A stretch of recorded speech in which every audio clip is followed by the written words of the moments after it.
에베소서 1장 13절 후반부입니다. 그 안에서 여기서부터 읽겠습니다. 그 안에서 또한 믿어 약속의 성령으로 인치심을 받았으니 아멘.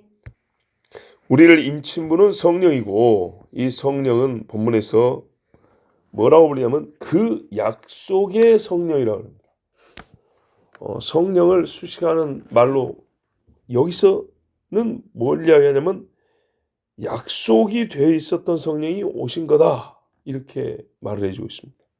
우리를 예정하고 구원하시고 복 주심에 있어서 성령이 반드시 계시하는데 그 성령이 예수님이 약속된 것처럼 약속된 보혜사였다. 오늘 이 약속된 성령, 그 약속의 성령, 그 약속에 집중해서 하나님의 말씀을 보고자 합니다. 어제 설교에서 우리가 성령의 인치심을 들었어요. 근데 제가 인치심을 사실상 성령 세례와 동일하게 설교를 했어요. 거의 같은 뜻으로 그렇게 말을 했어요.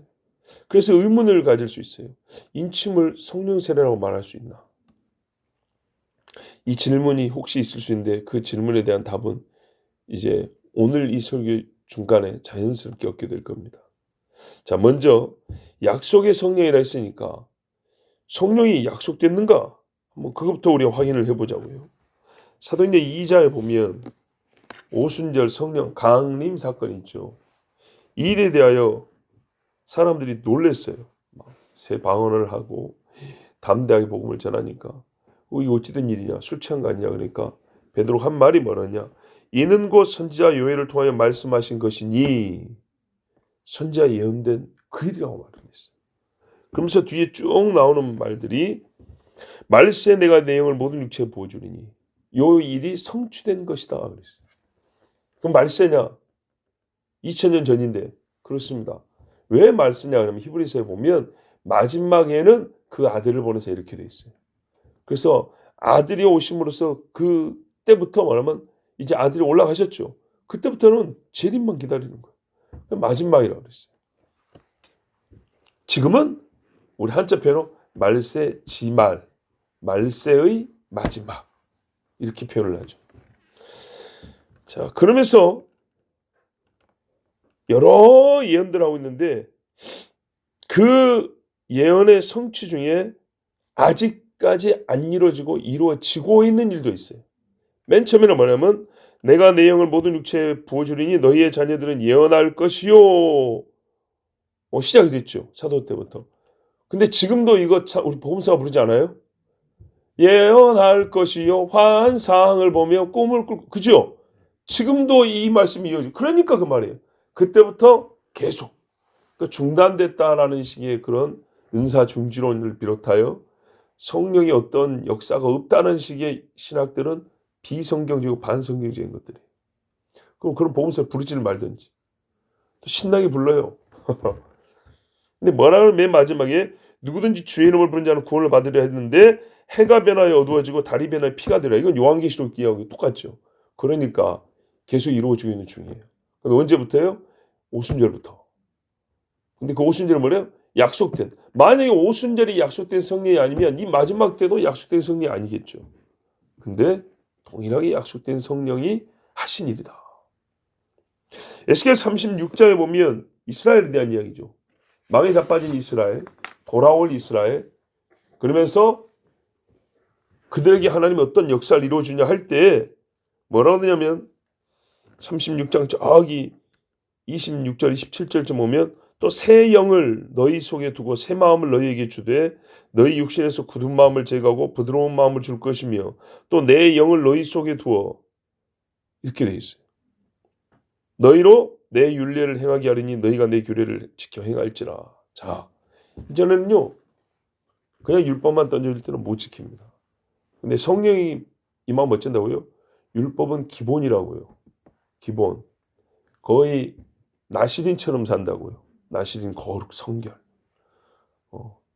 율법주의의 주의자가 아니고요. 그 속에 마음씀이 들어있어서 본성적으로 지키는 정도까지. 성령이 임하지 않고는 불가능한 이야기죠. 그 30절 앞부분은 뭐냐면 돌아오게 한다 이 이야기했어요. 열방에서 돌아오게 한다. 그래서 성령이 임해가지고 완전 새 사람이 되게 한다. 그럴 때 말하면 30절째 하면 그게 극히 큰 군대라고 하는 거예요.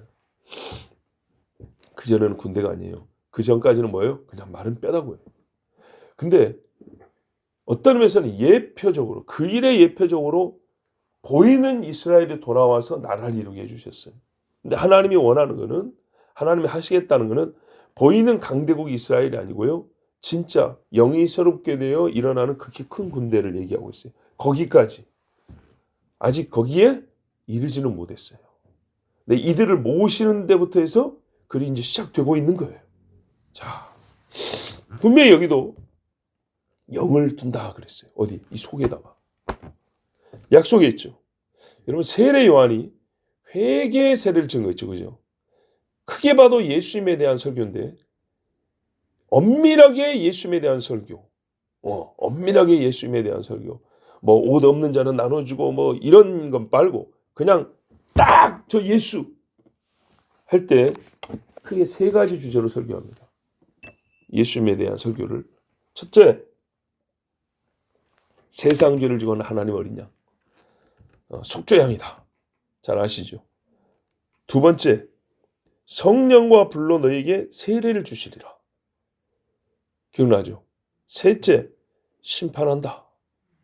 자, 이게 예수님에 대한 주 세 가지 설교 주제입니다.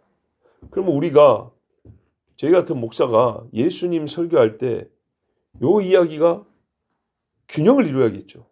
근데 뭐예요? 어린 양만 강조하면 어떻게 될까요? 불균형인 거예요. 없는 걸 얘기한 거 아니고 틀린 걸 얘기한 건 아닌데 한 가지만 얘기한 거죠. 굉장히 문제가 심각한 겁니다. 자, 보세요. 마태복음 3장 11절 12절에 나는 너희로 회개하게 하기 위하여 물로 세례를 베풀거니와 내 뒤에 오시는 이는 나보다 능력이 많으시니 나는 그의 신을 들기도 감당하지 못하겠노라. 이제 자기하고 비교를 하죠. 어떤 의미에서요? 나는 가난하다, 못생겼다, 공부 못했다 이게 아니고요. 물세례 주는 자에 불과하다. 그는 성령과 불로 너희에게 세례를 베푸실 것이요. 이 예수님에 대한 설교예요. 예수님이 오셔서 일을 한다는 거예요. 손에 키를 들고 자기의 타작마당을 정하게 하사 알곡은 모아 곳간에 들이고 쭉정이는 꺼지지 않는 불에 태우시리라. 이게 예수님에 대한 설교예요. 우리가 세례 요한이 예수님 설교만 하면 세상 죄를 지어는 하나님 어린 이것만 생각하는데 우리가 양심적으로 말하면 이거 성경에 한 구절 넣어요. 한 구절. 딱 한 번. 요한복음에 한 번 넣어요. 한 번. 근데요. 지금 읽은 이 구절은요. 훨씬 더 자주 나오고 많이 나와요. 우리가 듣고 싶은 것만 듣는다니까요. 우리의 귀와 마음이 이렇게 하나님 앞에 균형 잡혀 있지 못해요. 그럼 어떻게 균형을 잡냐? 말씀을 많이 봐야 균형이 잡히죠. 읽을 때 어떻게 하죠? 아, 이게 더 맞네. 오, 그랬구나. 내가 왜 이거는 신경을 안 썼을까? 읽어야 균형이 잡히는 거예요. 읽어야. 누가복음 3장 15절 17절에도 백성들이 바라고 기다림으로 뭘요? 메시아 그리스도를. 모든 사람들이 요한을 혹 그리스도신가 심중에 생각하니 요한이 나는 그리스도가 아니다 하면서 진짜 그리스도에 대해 설교를 해주는 거예요. 요한이 모든 사람이 대답하여 이르되 나는 물로 너희에게 세례를 베풀거니와 나보다 능력이 많으시는 오시나니 나와 그분은 능력의 차이, 앞선이 뒤선이 차이. 그분은 먼저 있었다는 거예요. 나는 그의 신발끈을 풀기도 감당하지 못했노라. 이 정도로 차이가 많이 난다는 거죠. 뭐하냐 그는 성령과 불로 너희에게 세례를 베푸실 것이오. 손에 키를 들고 자기의 타작마당을 정하게 하사 알곡은 모아 곳간에 들이고 축제는 꺼지지 않는 불에 태우시리라. 마태는 옆에서 들었고요. 누가는 조사해보니까 그렇다는 거예요. 똑같아요. 우리 주님이 제자들에게 마지막 때 이야기하시죠. 그 일을 하겠다 그랬어요. 본인이. 쭉정이하고 알곡하고 나눈다고요. 근데 요한이 그 이야기를 먼저 했다니까요. 요한은 예수쟁입니다. 진짜 예수쟁이에요. 요한복음 1장 26, 27절에 요한이 대답하되 나는 물로 세례를 베풀거니와 너희 가운데 너희가 알지 못하는 한 사람이 있었으니 곧 내 뒤에 오시는 그이라. 나는 그의 이제 나오죠. 뭣도 못해요? 신발끈을 풀기도 감당하지 못하겠노라 하더라. 이거 뭐 종만 또 못하다는 얘기입니다. 종이 다 하는 거잖아요. 나는 손도 못 댈 정도밖에 안 된다. 이렇게 말했어요. 뭐였는데 나는 물로 세례를 주는데 이 위대한 일을 하는데도 뭐 때문에요? 성령과 불의 비교하면 아니란 얘기예요. 자, 우리 잘 아는 요한복음 1장 29절 이하에도 보면 이튿날 요한이 예수께서 자기에게 나오심을 보고 이르되 보라 세상 죄를 지고 가는 하나님의 어린 양이로다. 예수님이 나 설교 이렇게 하고 있었어요. 근데 예수님이 진짜 눈앞에 나타난 거예요. 그때 한 얘기가 이 말이에요. 보라 세상 죄를 지고 가는 하나님의 어린 양이로다. 내가 전에 말하기를, 그러니까 전부터 설교했다는 거예요. 내 뒤에 오는 사람인데 나보다 앞선 것은, 뒤에 오는데 앞섰다는 게 뭐예요? 눈으로 보기에는 뒤에 왔는데 실제로는 영원 전부터 있었으니까. 나보다 앞선 것은 그가 나보다 먼저 계심이라 한 것이 이 사람을 가리킴이라. 그동안에 계속 아까처럼 설교해왔다는 거예요. 나도 그를 알지 못하시나. 왜? 직접 못 봤으니까요. 어른 대학교 직접 못 봤어요. 내가 와서, 뱃속에서는요, 태아 친자에는 엄마 가족을 통해서 서로 느꼈죠. 자, 나도 그를 알지 못하시나 내가 와서 물로 세례를 베푸는 것은 그를 이스라엘에 나타내려 함이라 하니라. 너희에게 회개의 세례도 있지만 예수님이 사역시할 때 회개의 세례가 아니라 그냥 세례 주죠. 그때 성령이 예수님께 임했잖아요. 그만 근 줄 알아본다 그랬어요. 요한이 또 증언하여 이르되 내가 보매 성령이 비둘기같이 하늘로부터 내려와서 그의 위에 머물렀더라. 나도 그를 알지 못하였으나 나를 보내어 물로 세례를 베풀기라 하신 그이가 나에게 말씀하시되 성령이 내려서 누구 위에든지 머무는 것을 보거든 그가 곧 성령으로 세례를 베푸는 이인 줄 알라 하셨기에 하나님이 그렇게 나에게 말씀했다는 거예요. 네가 세례 베풀 때 성령이 내리는 자가 있어. 그 사람은 내가 겁나게 사랑한 줄 알아. 선지자 중에 선지자인 줄 알아. 뭐 이런 식으로 말 안 하고 뭐라고 그랬다고요? 성령으로 세례를 베푸는 자라. 하나님이 이렇게 가르쳐줬다는 거예요. 내가 보고 그가 하나님의 아들이심을 증언하였노라. 더하여 하나님의 아들 이렇게 왔어요. 이게 굉장히 중요한 정체성으로서 하나님의 아들, 하나님의 어린 양, 우리가 이렇게 딱 들으면 바로 귀에 꽂히는 이런 말씀이 있죠. 그런데 풀어서 예수님을 설교할 때 핵심은 뭐냐면 성령으로 세례를 베푼다가 이 설교에 가장 많은 분량을 차지하고 가운데 들어있어요. 우리가 이것을 간과했단 말이에요. 그러니까 읽으면 읽을수록 우리가 하나님의 말씀을 얼마나 아직 읽을 게 많고 들을 게 많고 깨달을 게 많은가. 뭐 사는 처세술 이야기가 아니에요. 삶에 다양하니까 경험할 때마다 하나씩 배운다가 아니고요. 하나님 그분에 대해서 아는 것도 우리 주님에 대해 아는 것도 얼마나 많이 우리가 모르는지 몰라요. 또 이튿날 요한이 또 봤어요. 자기 제자 중 두 사람과 함께 섰다가 예수께서 건의심을 보고 말하되 보라 하나님의 어린 양이로다. 이렇게 이제 또 설교를 했어요. 자, 예수님에 대한 설교 중에 제일 많은 분량 가운데에 차지하고 있는 주제가 뭐라고요? 불과 성령과 불로 세례를 주는 자다. 이것이었습니다. 그리고 이것을 자기 사역과 결정적 차이로 말하고 자기를 부인하는 이유로 썼습니다. 우리가 말로만 부인할 게 아니고요. 부인하는 이유도 갖고 있어야 돼요. 요한은 말했어요. 내 사역 중에 최고봉이 뭐냐? 물로 세례를 주는 거 아니냐? 그래 봐야 예수님 사역에 하면 발톱에 때도 안 되고 발바닥도 안 된다. 이렇게 말했어요. 불과 성령. 성령과 불로 뭐 한다고요? 세례 준다. 그러면 예수님의 사역이 이게 굉장히 중요한 핵심 사역이니까 예수님이 오셨음으로 말미암아 불이 내리고 성령이 내린 일이 있어야겠죠. 예. 예수님이 공생애 중에 누가복음 11장에 보면 악할지라도 자녀에게 좋은 것을 줄 알거든 하물며 너희 천부께서 너에게 구하는 자에게 성령을 주지 아니하시겠네 이렇게 말했어요. 근데 여기는 재밌는 게 뭐냐면요. 믿는 너희인데 구하는 자 이렇게 돼 있어요. 또 요한복음 7장에 보면 진짜 중요한 말씀이 있죠. 예수님이 자기 사역 중에 성령을 얼마나 많이 언급했는가. 우리가 이걸 알아야 돼요. 그냥 내 이름 요한복음 5장에 꼭 I am 나는 뭐뭐다 나는 뭐뭐다 이거는 신이 하나님이 자기를 가리켜 표현하는 거다. 하나님 자신이라고 자기를 드러내는 거다. 이렇게 잘 아는 것 마냥 성령과 관계하여 예수님에 대해서도 잘 알아야 돼요. 뭐라냐면 성경에서 예수님 자신이 항상 설교할 때 나는 성령을 주는 자다. 성령을 주는 자다. 이렇게 말을 했어요. 7장 37절에 초막절 끝날이잖아요. 초막절 끝날 율법을 새로 읽어요. 심카토라. 그날 뭐가 왔어요? 현장에서 가늠한 여자 데리고 왔죠. 그런데요. 이날 뭐라고요? 성령이 오시옵소서. 왜? 구약에 이미 약속이 되어 있기 때문에 그 성령 오라고 막 종려가지 흔들어서 바람이 상징적인 퍼포먼스를 한다고요.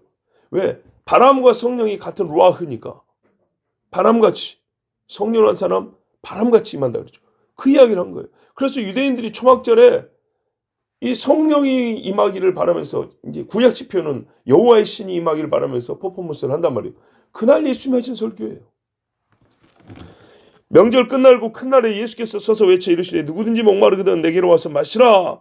나를 믿는 자는 성경의 이름과 같이 그 배에서 생수의 강이 흘러나오리라 하시니, 여기에 대하여 요한이 제자잖아요. 이 말 뜻이 뭔지 우리에게 설명을 해주고 있어요. 요 설교가 어떤 뜻이냐.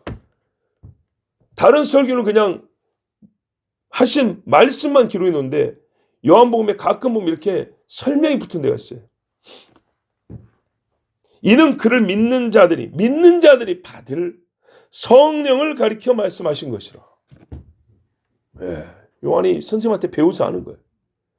그런데 문제는 뭐냐? 예수께서 아직 영광을 받지 않으셨으므로, 죽으시고 부활하지 아니하셨으므로, 승천하지 아니하셨으므로 성령이 아직 그들에게 계시지 아니하시더라. 누가 이야기하는 거예요? 요한이 저기들 이야기하는 거예요. 이때 당시에 이렇게 설교를 들었어요. 이게 뭔 말인지 우리 선생님한테 배웠단 말이죠. 근데 당시에 알고 믿는데도 불구하고 우리에게 성령이 어떻게 임하여 있지는 아니하더라 이랬어요. 누구든지 예수를 주라고 시인하는 그런 성령의 감동이 없었다는 얘기가 아니에요. 어제 분명히 말했어요. 회심과 성령의 인치심이 다른 거라고요. 그 다음이라고요. 너희가 믿은 후에 이랬단 말이에요. 세상의 신학자들은요, 믿음 후에를 뭐라고 하냐면요, 이제 삶의 성화 이야기를 합니다. 믿음 후에 우리는 어떻게 살아야 될 것인가. 또 예수입니다. 믿음과 동시에 거룩한 영이 임하니까 거룩한 삶이 시작됩니다. 그런 의미에서 이 성화하고 이거 같은 말 다르다 그랬어요. 믿음과 함께 믿는 행위 자체가 거룩한 거잖아요. 여기서부터 성화는 시작이 됩니다. 그런데 이거는 내가 어떻게 바뀌어가는 얘기라는 게 아니고 하나님이 임하는 얘기라는 거예요. 도장을 확 찍어주는 그 이야기라는 거예요. 시간 간격이 크지 않을 수도 있다고 했어요. 거의 동시적으로 일어나기도 한다 했어요. 이 인치심의 이야기, 성령이 임하는 이야기, 이거를 빼먹으면 곤란한 거예요. 실질적으로 이렇게 성령의 인치심이 있을 때 우리가 말하는 성화도요, 결정적 전환기를 맞게 됩니다. 완전히 달라집니다. 거의 뭐 작정이나 다짐하고는 다릅니다. 하나님이 진짜 이끌어가는 게 느껴진다니까요. 요한복음 14장 16절에 내가 아버지께 구하겠으니 그가 또 다른 보혜사를 너에게 주사 영원토록 너희와 함께 있게 하시리니, 아직 보혜사 안 왔다는 얘기예요. 믿는 제자들인데. 사도행전 11장 4절 5절에 자, 부활하셨죠. 예수님이 부활하셨는데 뭐라 했어요? 사도와 함께 모이사 그들에게 분부하여 이르시되 예루살렘을 떠나지 말고 내게서 들은 바, 이미 설교했어요. 약속하신, 아버지께서 약속하신 것을 기다리라. 요한은 물로 세례를 베풀었으나 너희는 몇 날이 못되어 성령으로 세례를 받으리라 하셨느니라. 아멘. 성령으로 찐다고요? 세례를 받으리라. 근데 그게 오순절이었다고요.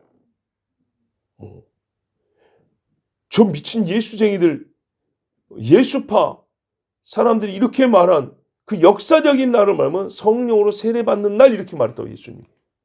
근데 아버지가 약속하신 거예요. 여기 다 모이시죠. 약속의 성령, 성령 세례, 성령으로 인침. 여러분, 이 백성이 얼마나 하나님의 언약의 사람들인지를 증명하는 게 바로 이 성령의 세례가 주어진 날이었어요. 어떤 하나님의 큰 은혜를 입었는가? 약속의 성령이 보이셨어요. 그런데 이제 보세요. 에베소서는요, 이제 사도들의 사역이 시작된 다음이죠. 그죠? 자, 지금 제가 여기서 자연스럽게 성령 세례와 성령 인침이 같다고 말한 것이 설명이 될 거라는데 설명이 됐습니까? 안 됐습니까? 보세요. 약속의 성령이라고 그랬잖아요. 약속의 성령. 에베소서에 뭐였어요? 약속의 성령으로 인치심을 받았으니 약속의 성령으로 세례를 받았으니 이렇게 돼 있잖아요. 아시겠죠? 예. 동일한 것을 지금 얘기하고 있었다고요. 자, 받았느니라 그랬어요. 받았으니 과거형이죠. 어제 말했어요. 체험적 사건이라고요. 무의식 중에 일어나는 게 아니라고요. 믿고 난 다음 성령의 인치심을 받은 적이 있다 그 말이에요. 누가요? 에베소 교인이. 근데 이 이야기는요. 고린도에도 갈라디아도 있어요. 문제는 이겁니다. 그 문제아들도 그랬다고요? 성령으로 시작했다가 육체로 마친다고 막 책망 들었던 갈라디아도 그랬다고요? 갈라디아서나 고린도에 읽어보면 그게 같은 말이 나와요. 너희는 어떻게 된 사람이니라. 받은 자들은 이렇게 돼 있다고요. 그러니까 이게요. 점진적으로 자라고 커가고 발전하는 의미의 성화하고는 좀 다르다고요. 시작은 거의 믿음, 그러니까 친이와 같이 시작하지만 이건 점진적인 이야기라고요. 근데 이 사건은 뭐라고요? 확 찍어주는 하나님이 표지를 주는 사건이라고요. 그렇기 때문에 아직 어릴 수는 있어요. 과오나 오류가 있을 수 있어요. 그렇지만 확실한 건 뭐라고요? 찍었다 그 말이에요. 자, 성령의 인치심이 성화와는 구별된다고 지금 성경에 말입니다. 이거 뭐래요? 단회적이며 그런 적이 있다고 과거형으로 말한다고요. 분명히 있어야 되는데 한번 너희 그런 적 있다 이거예요. 그런데 지금 거룩하여지고 잘하는 것은 계속 되어가고 있는 중이에요. 그러니까 성화하고 좀 달라요. 그래서 어제 제가 설교한 것 중에 조금 잘못했다. 좀 부족한데 그게 뭐냐면 성령의 열매도 사실은 성화의 증거들이란 말이에요. 그러니까는 성령의 열매가 곧 이 인치심이야. 그건 아니에요. 근데 인친 자에게 너무나 분명하게 표징이 나타나기 때문에 제가 성령의 열매를 얘기한 거예요. 확실히 나타나게 됐어요. 자, 다시 한번 인침에 대해서 한번 물어보십시다. 문자적 뜻은요. 도장을 찍는다 그랬어요. 그지만 이 일이 우리에게 일어날 때는 어떤 표징적인 사건으로 나타나는지 성경이 그거를 뭐라고 명명하는가 하면 세례라 그랬어요. 그죠? 분명히 인치신다 그랬는데 약속에서 성경 전체를 가지고 다시 풀어보니까 성령 세례하고 같은 말이네 이렇게 말했어요. 그때 뭐였어요? 막 방언하고 막 그 예수님은 막 표가 확실히 나타났죠. 자, 이 본질 성령의 인침의 본질을 성경에서 다른 이름으로 부르기를 성령 세례 곧 세례라고 그랬어요. 세례. 그럼 세례가 뭐냐? 알면은 성령 인치심도 확실히 우리가 알 수 있겠죠. 근데 문제는 뭐냐면 세례가 말입니다. 성경에서 한 가지 의미로만 쓰인 건 아니라는 겁니다. 즉 물속에 들어갔다 나온다. 이것만은 아니라는 겁니다. 회개하여 그리스도인이 되었다는 것만 말해주는 게 아니라는 겁니다. 예를 들면 예수님이 십자가 지기 전에 뭐라고 표현하면 나는 나의 받을 세례가 있어 이렇게 말했어요. 기억나세요? 예수님 하신 말씀 중에 나의 받을 세례가 있는데 지금 너희가 그걸 함께 받을 수 있겠냐. 내가 마실 잔으로만 표현한 게 아니고 세례라고도 표현했어요. 이 고난을. 예수님 물속에 들어갔다 나옵니까? 우리는요. 우리가 말한 세례는 내가 그리스도와 연합이잖아요. 그러면 예수님이 예수님과 연합해야 됩니까? 예수님이 세례 요한하고 연합합니까? 예수님이 성부하고 연합합니까? 아니죠. 왜 세례를 말 썼죠? 그러니까 세례라는 말을 한 가지 의미로만 보면 안 된다는 얘기입니다. 여기서 세례는 어떤 의미인가요? 나의 받을 세례가 있다. 누가복음 12장에 이렇게 나왔는데 이게 뭐냐? 분명히 말하면 고난이죠. 그렇죠? 나의 받을 고난이 있다는 거예요. 아, 고난을 세례라고 얘기했어요? 와. 그러면 성령 세례도 고난으로 해석이 되나? 그게 아닙니다. 의미를 한번 생각해 보자고요. 왜 세례로 고난을 비유했을까요? 여러분, 그 고난이요. 완전히 나를 진짜 압도해버리는 고난이에요. 우리가 그랬잖아요. 이렇게 생각해보자고. 이렇게 생각해보자고요. 비유를. 300kg짜리 유도 선수가 나를 위해서 눌러버린다. 뭐 할 수 있는 건 손 들어보세요. 숨이라도 쉴 수 있나요? 아무것도 못하죠. 완전히 압도되어 볼 때 우리가 세례라는 말 써요. 실제 좀 우리 성경의 용어들을 너무 세속적이고 천박하게 쓰는 경우가 많아요. 오 마이 갓 뭐 이런 거 있잖아요. 굉장히 싫어한다 그랬죠. 그런 것처럼 세상에서 이 세례라는 말을 어떻게 씁니까? 와, 폭탄 세례, 업무 세례 막 이렇게 막 쓰죠. 예, 우리 그런 말 안 쓰길 바래요. 그런데 그 쓸 때 어떤 의미 느낌으로 쓰냐 이 말이죠. 예, 압도되어 버린 거죠. 아무것도 못하겠다는 거예요. 그냥 뒤집어 씌워져 버렸다 이런 말이죠. 근데 그 말이 의미적으로 예수님이 지금 세례를 말하는 거 좀 비슷해요. 인간이 아무것도 할 수 없고 도망치고 벗어나고 비켜갈 수 없는 고난. 딱 내 앞에요. 예. 하늘 끝까지 닿은 장벽이 서 있어서 어디 구멍을 나갈 데도 없어. 이게 맞닥뜨릴 수밖에 없는. 그런데요, 내가 어떻게 해요? 진짜 압도될 수밖에 없는 그런 형국. 이걸 세례라고 말합니다. 실제로 세례는 물속에 들어가 버리잖아요. 우리가 위에서 뿌려서 그렇지 원래는 물속에 훅 들어가는 겁니다. 잠겨버린 거, 둘러쓰인 거, 그 속에 들어가는 정도 아니라 들어갈 수밖에 없는 이런 일을 묘사할 때 세례라는 표현을 씁니다. 성령으로 세례받는다. 뭔지 알겠죠?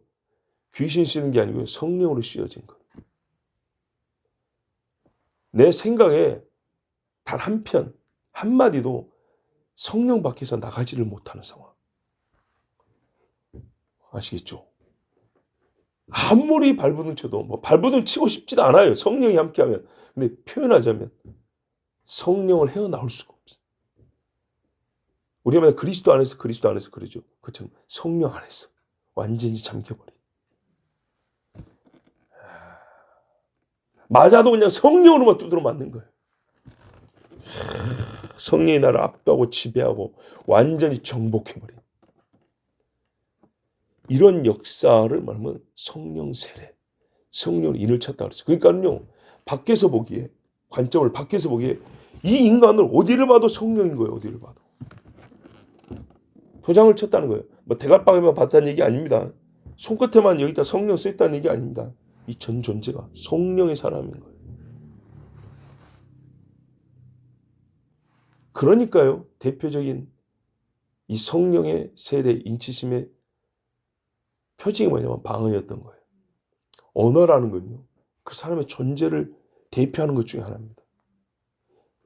혀가 사로잡혀 버린다. 그렇죠? 생각이 사로잡혀 버린다. 압도되어 버린다고. 지배당한다고요. 사도행전 2장 1절 이하에 오순절 날이 이미 이름에 그들이 다 같이 한 곳에 모였더니 호련히 하늘로부터 급하고, 자, 다 같이 무슨 모였어요? 기도했죠. 믿는 자라니까요. 믿는 너희에게 호련히 하늘로부터 급하고 강한 바람 같은 소리가 있어 그들이 앉은 온 집에 가득하며 마치 불의 혀처럼 갈라지는 것들이 그들에게 보여 각 사람이 하나씩 임하여 있더니 그들이 다 성령의 충만함을 받고 성령이 말하게 하심, 내가 다른 말 할 수가 없어요. 하심을 따라 다른 언어들로 말하기를 시작하니라. 아멘. 언어가 지배를 받는다는 것은 여러분 진짜 다 지배받는다는 거예요. 실제 방언의 경우, 진짜 방언의 경우 온몸이요? 내 몸이 아닌 것 같아요. 경험 있으시죠? 네, 경험 있어요. 몸 자체가 내 몸이 아니에요. 생각이 내 생각이 아니고 혀가 내 혀가 아니에요. 습관적인 발성의 반복이나 감흥 없는 음성의 특별함이 아닙니다. 이런 방언은 기억해가지고 나불거리는 입놀림이 아닙니다. 진짜 방언은 세례받는 거예요. 세례. 그것이 다시 나에게 또 나타나고 여전히 하나님의 사람으로 성령이 지배하고 있다는 것이 또 나타나고 그래.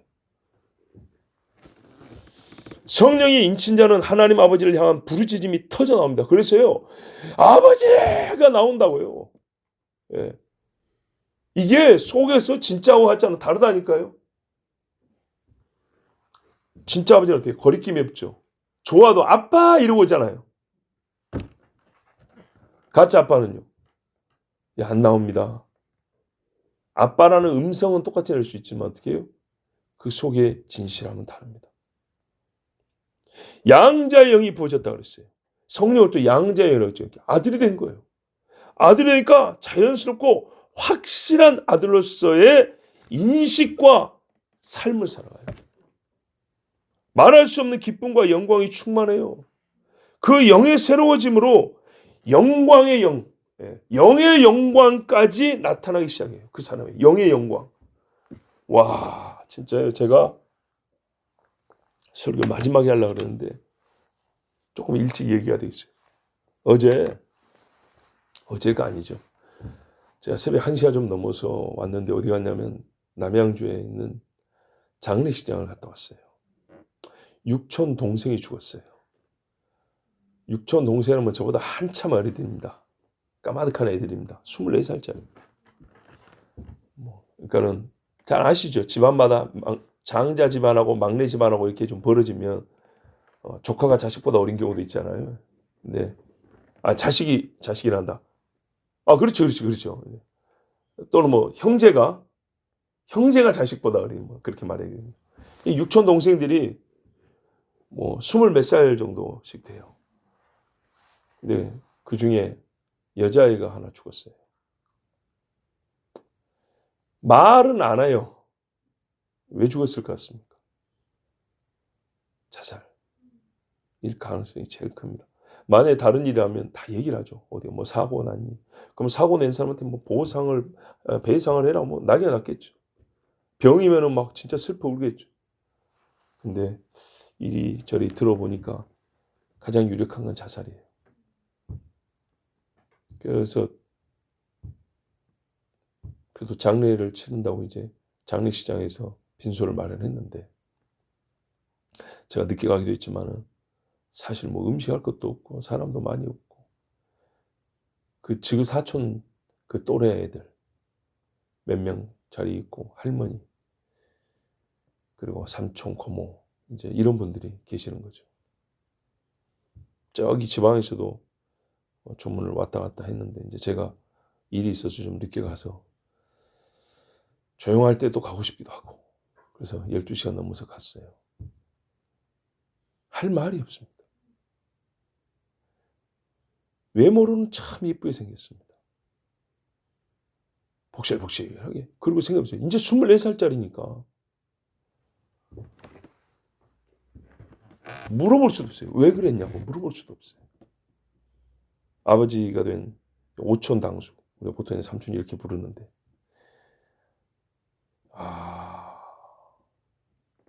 늙어버린 것 같죠. 네. 머리 허해가지고 이렇게 고개 숙이고 앉아 있는데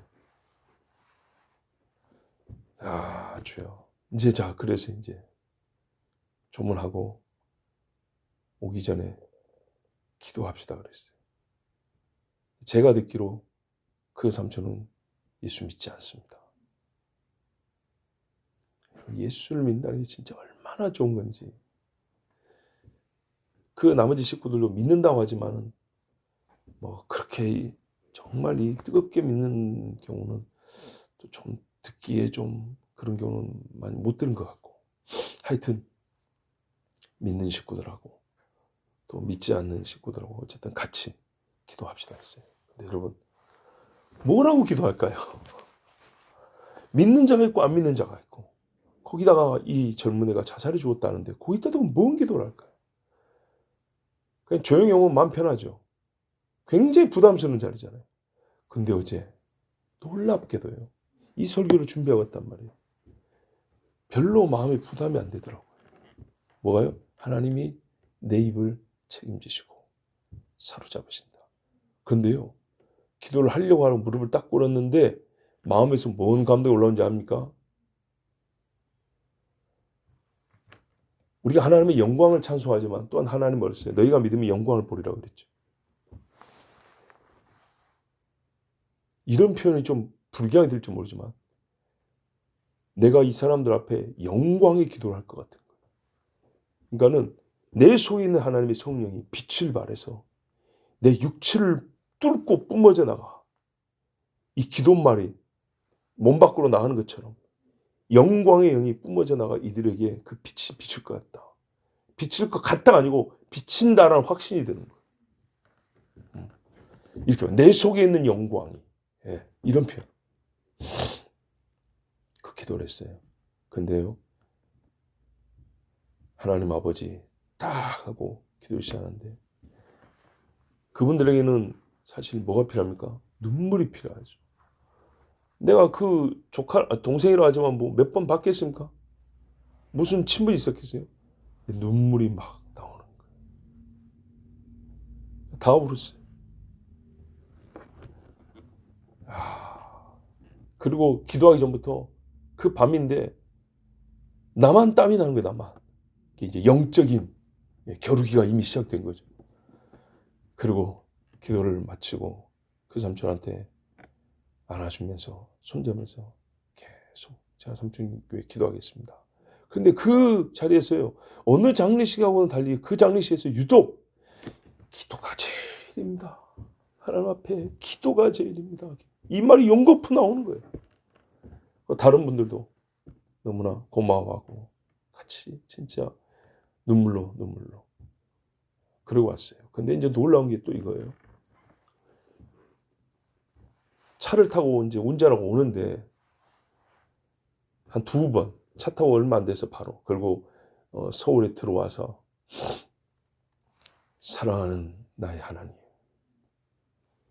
이 말을 하는데 눈물이 또 막 나요. 그래서 제가 뭐라고 한지 아닙니까? 속으로 참나 사랑은 또 뭐 얼마나 사랑한다고 오늘따라 그러니까 이런 거죠. 내 자신이 좀 이상한 느낌이. 여기 뭐 이상하다 뭐냐면 어색한 거예요. 왜냐하면 내가 주님을 뭐 겁나게 사랑하는 사람이라고 내 스스로 내가 주님을 진짜 뜨겁게 사랑하는 사람인지 뭐 이렇게 생각하고 살았으면 사랑하는 나의 하나님이 어색하지 않을 텐데 내가 해놓고도 어색한 거예요. 지금 뭐 하나님을 얼마나 사랑한다고 내 스스로 사랑하는 나의 하나님 하면서도 야 하나님 뭐 얼마 사랑하지도 않는 것이 사랑하는 나의 하나님이란다. 참나. 내 스스로 그랬다니까요. 뭐 이래놓고 막 또 막 뜨거운 막 불 옆에 댕기면 되면 그냥 뭐 아우 막 예수 부인하지 않으려는 몰라. 혼자 막 그랬다니까요. 근데요. 사랑하는 나의 하나님 하는데 그 한마디에 또 눈물이 나는. 그러면서 오늘 이 설교할 건데 뭔 말이냐. 하나님이 성령으로 인쳤다는 증거를 줬다고 말입니다. 우리 믿음의 선배들이 그랬다니까요. 성령으로 인침을 받은 자는 아버지를 부르짖는다 그랬어요. 아버지를 찾아. 그 속에서 말이 이 부름이 터져 나온다 그랬어요. 청교도 신학자 토마스 굿윈 이렇게 말했습니다.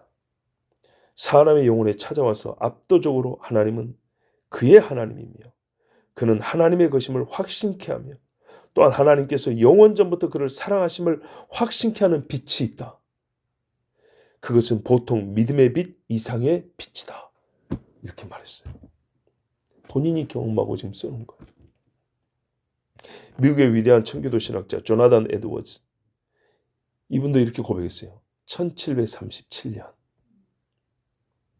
나는 건강을 위해서 말을 타고 숲속으로 나들이를 하였다. 어느 날 나는 숲에 도착하여 말에서 내려서 언제나처럼 경건한 묵상과 기도를 하면서 걸었다. 참 낭만적인 시대입니다. 예. 너무 부럽습니다.